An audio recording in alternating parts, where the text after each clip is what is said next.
বন্ধুরা আসসালামু আলাইকুম। আপনারা কেমন আছেন? আলহামদুলিল্লাহ ভালোই আছেন। আমরাও ভালোই আছি।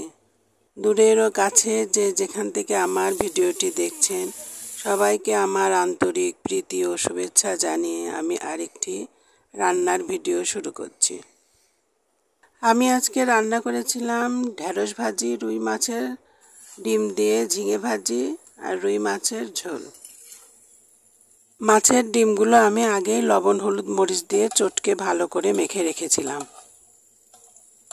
ভাজিটা প্রায় হয়ে এসেছে। নামানোর আগ দিয়ে আমি ডিমগুলো দিয়ে ভালো করে নেড়ে চেড়ে ভাজিটা করতে থাকবো। ডিমগুলো যখন শুকনো শুকনো হয়ে আসবে তখন নামিয়ে ফেলবো। চুলায় তেলটা গরম হয়ে এলে আমি মাছগুলো আগে থেকে হলুদ লবণ মরিচ দিয়ে মাখিয়ে রেখেছিলাম। এখন মাছগুলো সুন্দর করে লাল লাল করে ভেজে নেব।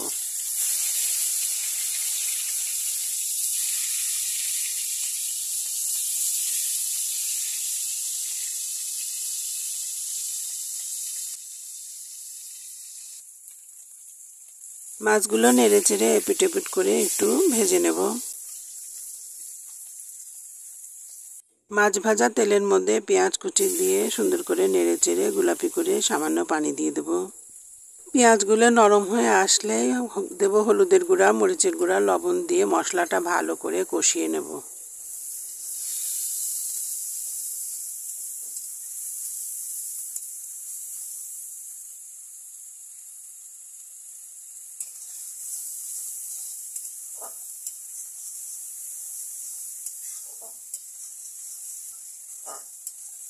সামান্য পানি দিয়ে মশলাটা আরও ভালোভাবে কষিয়ে নেব। মশলাটা কষানো হয়ে গেলে দিয়ে দেব পরিমাণ মতো ঝোলের পানি। ঝোলের পানি দিয়ে অপেক্ষা করতে থাকবো ঝোলটা ফুটে ওঠা পর্যন্ত।